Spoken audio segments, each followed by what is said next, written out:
Hi friends, welcome back to my YouTube channel. ಹೇಗಿದ್ರೆ ಎಲ್ಲರೂ ಚೆನ್ನಾಗಿದ್ದಾರೆ ಅಂತ ಭಾವಿಸ್ತೀನಿ. ನಾನು ಕೂಡ ಚೆನ್ನಾಗಿದ್ದೀನಿ. ಅಲ್ಲಿ ಫುಲ್ ಹಿಂದೆಗಡೆ ಸೌಂಡ್ ಬರ್ತಾಯಿತ್ತು ಫ್ರೆಂಡ್ಸ್, ಅದಕ್ಕೋಸ್ಕರ ನಾನು ಮಾತಾಡಿದ್ದೀನಿ. ಆದರೆ ನಾನು ಮರ್ತೇ ಹೋಗಿದ್ದೀನಿ ಟಿ ವಿ ಆನ್ ಇದೆ ಅನ್ನೋದು. ಅಲ್ಲಿ ಮಕ್ಕಳು ನೋಡ್ತಾಯಿದ್ರು. ಇವಾಗ ಅವ್ರಿಗೆ ಏನು ಅನ್ಲಿಕ್ಕೆ ಆಗಲ್ಲ ಅಂತ ಅಂದ್ಬಿಟ್ಟು ನಾನು ವಾಯ್ಸ್ ಮ್ಯೂಟ್ ಮಾಡಿಬಿಟ್ಟು ನಾನು ವಾಯ್ಸ್ ರೆಕಾರ್ಡ್ ಕೊಡ್ತಾಯಿದ್ದೀನಿ. 5-6 ದಿವಸ ಆಯಿತು ಫ್ರೆಂಡ್ಸ್, ನಾನು ವಿಡಿಯೋನೇ ಅಪ್ಲೋಡ್ ಮಾಡಿಲ್ಲ. ಫುಲ್ಲು ಜ್ವರ, ಅಂದರೆ ಏನು ಕೇಳ್ತೀರ ಅಷ್ಟು ಫುಲ್ಲು ಜ್ವರ. ಅದಕ್ಕೋಸ್ಕರ ನಾನು ವಿಡಿಯೋ ಮಾಡೋಕ್ಕಾಗಿಲ್ಲ. ಕೆಲವೊಬ್ಬರು ಅಂದಿದ್ದಾರೆ ವಿಡಿಯೋ ಹಾಕ್ತಾಯಿಲ್ಲ ಜಾಸ್ತಿ ಏನಕ್ಕೆ ಅಂತ.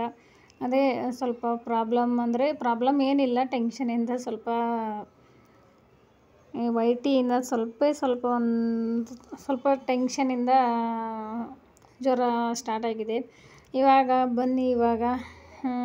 ಇವತ್ತಂತೂ ಏನಿಲ್ಲ, ಸ್ವಲ್ಪ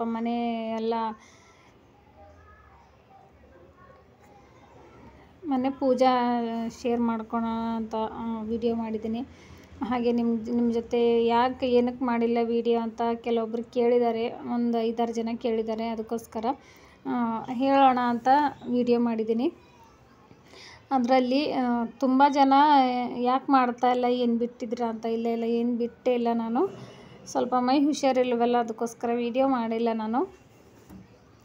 ಕೆಲವೊಬ್ಬರು ಏನಪ್ಪ ಇವರು ವಿಡಿಯೋ ಹಾಕ್ತಾಯಿಲ್ಲ, ಯೂಟ್ಯೂಬ್ ಬಿಟ್ಟಿದ್ದಾರೆ ಅಂತ ಅನ್ಕೋತಾ ಇದ್ದಾರೆ. ಆದರೆ ಇಲ್ಲ, ಬಿಟ್ಟಿಲ್ಲ. ವಿಡಿಯೋ ಹಾಕ್ತೀನಿ, ಆದರೆ ಸ್ವಲ್ಪ ಜ್ವರ ಬಂದಿದೆಯಲ್ವ, ಅದಕ್ಕೋಸ್ಕರ ಹಾಕಿಲ್ಲ. ಇವತ್ತು ಬಂದುಬಿಟ್ಟು ಸೋಮವಾರ ನೋಡಿ, ಸೋಮವಾರದ ಪೂಜೆ ನಾನು ನಿಮ್ಮ ಜೊತೆ ಶೇರ್ ಮಾಡ್ತಾಯಿದ್ದೀನಿ. ಬೆಳಗ್ಗೆನೇ ಎದ್ಬಿಟ್ಟು ಮಕ್ಕಳು ಕೆಲಸಕ್ಕೆ ಹೋಗಿಲ್ಲ ಇವತ್ತು. ಮಕ್ಕಳು ಟಿಫನ್ ಬಾಕ್ಸ್ ಕಟ್ಬಿಟ್ಟು ಎಲ್ಲ ಕೆಲಸ ಮುಗಿದಿದೆ. ಇವಾಗ ಟಿಫನ್ ಬಾಕ್ಸ್ ಕೊಟ್ಟಿದ್ದೀನಿ, ಹೋಗಿದ್ದಾರೆ ಮಕ್ಕಳು ಕೂಡ. ಇವಾಗ ಎಲ್ಲ ಸ್ನಾನ, ಎಲ್ಲ ಮನೆ ಗುಡಿಸೋದು ಎಲ್ಲ ಕ್ಲೀನ್ ಮಾಡಿಬಿಟ್ಟು ಎಲ್ಲ ಸ್ನಾನ ಆಗಿದೆ. ಇವಾಗ ಪೂಜಾ ಮಾಡೋಣ ಅಂತ ಸ್ಟಾರ್ಟ್ ಮಾಡಿದ್ದೀನಿ. ಹಾಗೆ ನಿಮ್ಮ ಜೊತೆ ಶೇರ್ ಮಾಡೋಣ ಅಂತ ಸ್ಟಾರ್ಟ್ ಮಾಡಿದ್ದೀನಿ. ಬನ್ನಿ, ಯಾವ ರೀತಿ ಪೂಜಾ ಅಂತ ನಿಮಗೆ ತೋರಿಸ್ತೀನಿ. ಬನ್ನಿ ಫ್ರೆಂಡ್ಸ್, ಹೊರಗಡೆಯಿಂದ ಲುಕ್ ನೋಡಿ. ಹೊರಗಡೆ ಬಾಗಿಲು ಪೂಜೆ ನೋಡಿ, ಈ ಥರ ಮಾಡ್ಕೊಂಡಿದ್ದೀನಿ ನಾನು. ಅದು ಪೂಜಾ 1-2 ದಿವಸ ಮಾಡಲಿಲ್ಲ ಅಂದರೆ ಹೇಗೋ ಅನಿಸುತ್ತೆ ಫ್ರೆಂಡ್ಸ್. ಜ್ವರ ಬಂದರೂ ಕೂಡ ಮಾಡಲಿಲ್ಲ ಅಂದರೆ ಹೇಗೋ ಅನಿಸುತ್ತೆ. ಅದಕ್ಕೋಸ್ಕರ ನನಗೆ ಒಂಥರ ಪೂಜೆ ಇರಲಿಲ್ಲ ಅಂದರೆ ನಡೆಯಲ್ಲ. ಇವಾಗ ಮನೆ ಪೂಜೆ ನೋಡಿ ಯಾವ ರೀತಿ ಅಂತ, ಬಾಗಿಲು ಪೂಜೆ ಆ ಥರ ಮಾಡ್ಕೊಂಡಿದ್ದೀನಿ. ಇವಾಗ ಮನೆ ಪೂಜೆ ನೋಡಿ ಸಿಂಪಲ್ಲಾಗಿ. ಮನೆ ಹತ್ರನೇ ಈ ಥರ ಹೂವು ಸಿಗುತ್ತೆ ಫ್ರೆಂಡ್ಸ್. ನಮ್ಮ ಹತ್ರ ಮನೆ ಹತ್ರನೇ ಹೂವು ಈ ಥರ ಸಿಗುತ್ತೆ.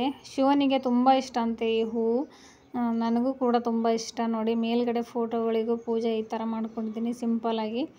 ಈ ಹೂವು ಇದ್ದರೆ ಸ್ವಲ್ಪ ಕಳೆ ಬರುತ್ತೆ ನೋಡಿ, ಎಷ್ಟು ಚೆನ್ನಾಗಿ ಕಾಣಿಸ್ತಾ ಇದೆ. ನೋಡಿದ್ರಲ್ಲ ಫ್ರೆಂಡ್ಸ್, ನನ್ನ ಸಿಂಪಲ್ ಪೂಜೆ ಅಂತ. ಪೂಜೆ ಎಲ್ಲ ಆದಮೇಲೆ ನನ್ನ ಲುಕ್ ನೋಡಿ ಯಾವ ಥರ ಇದೆ. ಮಕ್ಕಳು ಟಿ ವಿ ನೋಡ್ತಾ ಇರೋದಕ್ಕೋಸ್ಕರ ಏನೂ ಅನ್ಲಿಕ್ಕೆ ಹೋಗಿಲ್ಲ ಫ್ರೆಂಡ್ಸ್ ನಾನು. ಮತ್ತೆ ಇನ್ನೊಂದು ವೀಡಿಯೋದೊಂದಿಗೆ ಮತ್ತೆ ನಾಳೆ ಸಿಗ್ತೀನಿ. ಹಾಗೆ ಯಾರೆಲ್ಲ ಹೊಸದಾಗಿ ನೋಡ್ತಾ ಇದ್ದೀರಾ, ಲೈಕ್, ಶೇರ್, ಸಬ್ಸ್ಕ್ರೈಬ್ ಮಾಡೋದು ಮರಿಬೇಡಿ ಪ್ಲೀಸ್. ನನ್ನ ಚಾನಲ್ಗೆ ಸಪೋರ್ಟ್ ಮಾಡಿ. ನೀವು ಎಷ್ಟು ಸಪೋರ್ಟ್ ಮಾಡ್ತಿರೋ ಅಷ್ಟು ನಾನು ವಿಡಿಯೋ ಹಾಕೋಕ್ಕೆ ನನಗೆ ಸಪೋರ್ಟ್ ಆಗುತ್ತೆ. ಇನ್ನೂ ಹೆಚ್ಚು ಜನಕ್ಕೆ ಶೇರ್ ಮಾಡಿ. ಮತ್ತು ನಾಳೆ ಇನ್ನೊಂದು ವೀಡಿಯೋದೊಂದಿಗೆ ಬರ್ತೀನಿ. ಬಾಯ್ ಫ್ರೆಂಡ್ಸ್, ಎಲ್ಲರಿಗೂ ಬಾಯ್.